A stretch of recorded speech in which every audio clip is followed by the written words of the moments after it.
오늘 우리에게 주신 하나님의 말씀은 마태복음 15장 21절에서 28절까지입니다.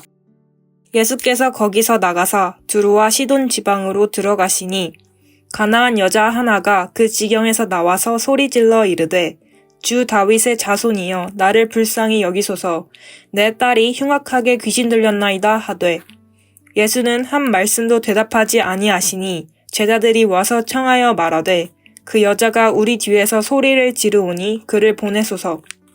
예수께서 대답하여 이르시되 나는 이스라엘 집에 잃어버린 양 외에는 다른 데로 보내심을 받지 아니하였노라 하시니 여자가 와서 예수께 절하며 이르되 주여 저를 도우소서. 대답하여 이르시되 자녀의 떡을 취하여 개들에게 던짐이 마땅하지 아니하니라. 여자가 이르되 주여 올소이다마는 개들도 제 주인의 상에서 떨어지는 부스러기를 먹나이다 하니 이에 예수께서 대답하여 이르시되 여자야 네 믿음이 크도다 내 소원대로 되리라 하시니 그때로부터 그의 딸이 나으리라. 아멘.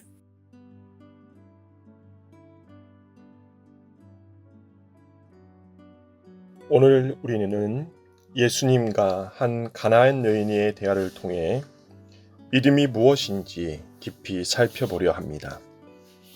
예수님께서 그녀에게 하신 말씀, 내 믿음이 크도다 라는 칭찬은 그 어떤 상급보다도 큰 축복입니다. 그렇다면 이 여인은 어떻게 그런 놀라운 칭찬을 받을 수 있었을까요? 오늘 본문을 통해 그녀의 믿음을 배우고 그것이 우리의 삶에 어떻게 적용될 수 있는지 함께 생각해 보겠습니다. 먼저 오늘 본문에서는 예수님께서 두로와 시돈 지역에 계실 때 한 가나안 여인이 예수님께로 다가옵니다. 그녀의 딸은 심각한 악기에 시달리고 있었고 이 절박한 상황 속에서도 예수님께 도움을 구합니다. 22절 말씀에 이렇게 기록되어 있습니다. 가나안 여자 하나가 그 지경에서 나와서 소리 질러 이르되 주 다윗의 자손이여 나를 불쌍히 여기소서 내 딸이 흉악하게 귀신 들렸나이다 하되 이 장면에서 중요한 것은 단순히 예수님을 찾아온 것이 아니라 그녀의 간절한 기도와 믿음입니다. 많은 사람들이 예수님을 알고 있지만 문제를 만났을 때 진심 어린 기도로 나아가지 않는 경우가 많습니다. 심지어 처음 몇 번은 기도하다가도 주변에 어려움과 불편함이 있으면 그 기도를 멈추곤 합니다. 그러나 오늘 본문의 이 여인은 예수님께서 응답하시지 않는 것처럼 보이는 순간에도 포기하지 않고 계속해서 간청합니다. 23절 말씀입니다. 예수는 한 말씀도 대답하지 아니하시니 제자들이 와서 청하여 말하되 그 여자가 우리 뒤에서 소리를 지르오니 그를 보내소서. 여기서 소리를 지르오니 그를 보내소서라는 말은 그 여자를 쫓아버리라는 뜻입니다. 간절한 마음과 믿음을 가지고 나아왔는데 주변에서 이런 반대와 거절을 만나면 누구나 절망적인 생각에 빠질 수밖에 없습니다. 그러나 우리가 주님 앞에 나오는 그 간구와 믿음이 확실하다면, 분명하다면 그런 반대와 거절에도 불구하고 그 간구와 믿음이 흔들리지 않습니다. 오늘 말씀을 통하여 우리가 얼마나 주님을 전적으로 신뢰하며 또 간절한 믿음으로 예수님께 간구하며 나아가고 있는지 돌아보아야 합니다. 이방 여인의 간절함에도 응답하시는 주님께서 하물며 그 자녀된 자들의 간구와 그 믿음의 확신 가운데에 더더욱 응답하시지 않겠습니까? 둘째로 오늘 본문에서는 간절한 기도와 믿음으로 나아오는 여인을 예수님께서 테스트하십니다. 24절 말씀입니다.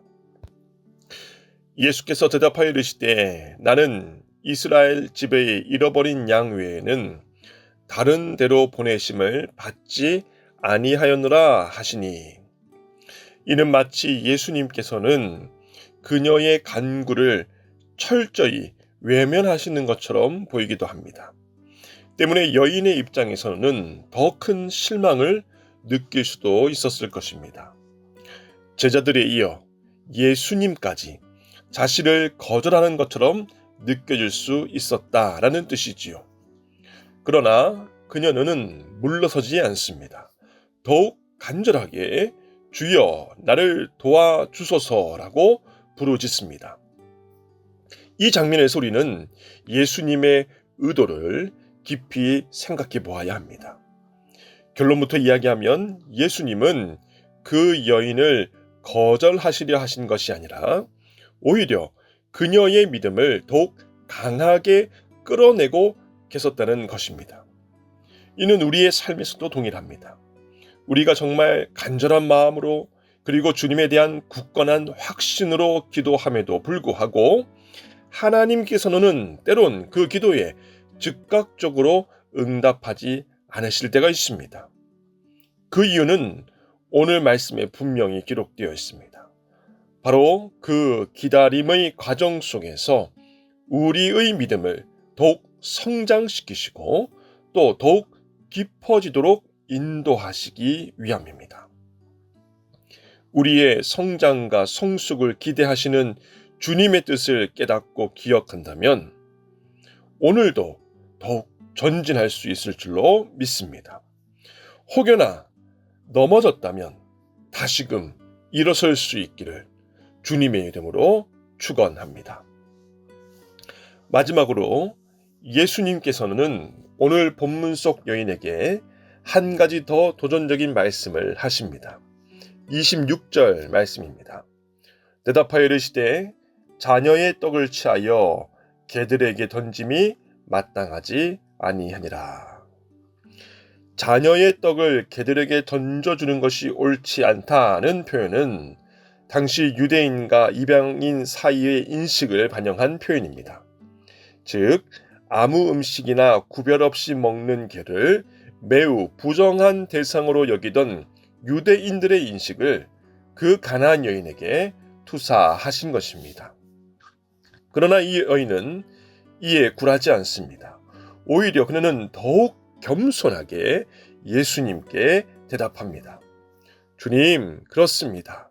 그러나 개들도 주인의 상에서 떨어지는 부스러기를 먹습니다. 라고 화답하는 것이지요.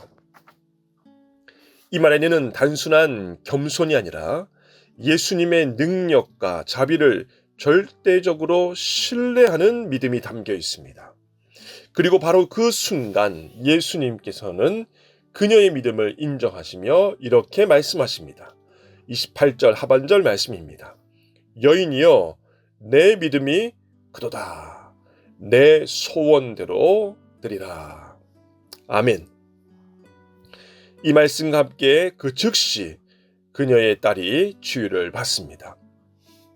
사랑하는 소문 가족 여러분, 여인은 단순한 기적을 받았던 것이 아닙니다. 예수님을 향한 믿음과 신뢰를 가졌기에, 그리고 그 믿음과 신뢰를 고백하였기에 응당한 응답을 받았던 것입니다. 믿음은 단순히 우리가 원하는 것을 얻는 수단이 아니라는 것을 보여주는 대목입니다. 오히려 믿음이란 하나님의 뜻을 신뢰하고 겸손히 받아들이는 그 모든 과정, 우리의 태도, 고백임을 깨달아야 합니다. 바라기는 이 말씀을 기억하며 오늘 우리의 신앙생활을 돌이켜 볼 수 있기를 원합니다. 하나님 주신 울림으로 자원하고 수고하는 자리이지만 때론 주님께서 우리를 외면하시는 것 같고 또 때로는 철저히 무시하시는 것만 같은 그런 경험을 할 때가 우리에게도 있기 때문이지요. 그러나 오늘 말씀을 기억하며 우리의 마음과 생각과 고백을 굳건하게 붙드시길 바랍니다. 예수 그리스도의 능력과 자비하심을 절대적으로 신뢰하는 자는 결단코 멈추거나 낙망하거나 포기하거나 실족하지 않는다는 사실을 기억하시길 바랍니다. 하나님 칭찬하시는 큰 믿음의 주인공은 시험에 들지 않는다라고 하는 뜻이죠. 불평과 원망과 반대와 서운함의 주인공이 되지 않는다라는 뜻입니다. 더 쉽게 하면 결단코 삐지지 않는 것입니다. 오늘도 주님께 인정받고 칭찬받는 그런 큰 믿음의 주인공 되시기를 주님 이름으로 축원합니다. 말씀을 맺고자 합니다. 오늘 가나안 여인의 이야기를 통해 우리는 간절한 믿음과 인내하는 믿음을 배웠습니다. 사랑하는 서문 가족 여러분, 예수님은 우리의 믿음을 보시고 우리가 그 믿음으로 나아갈 때 역사하시는 줄 믿으시기 바랍니다. 또 우리가 예수님의 이름으로 기도할 때 그 기도가 단순한 소망이 아니라 전심을 다해 예수님께 먼저 나아가는 기도인 것이 중요합니다. 이것이 곧 믿음의 크기이며 이 믿음의 크기가 하나님께서 우리에게 행하실 모든 역사와 직결되어 있다는 점을 명심하시길 바랍니다. 바라기는 오늘 우리의 믿음의 크기를 다시금 점검하여서 더욱 간절히 확신을 가지고 예수님께 나아가는 하루 되시기를 축복합니다. 그리하여서 우리의 믿음을 통해 일하기 원하시는 주님만을 바라보며 그 약속하신 모든 응답과 축복과 칭찬의 주인공 되시기를 주님의 이름으로 간절히 축원드립니다.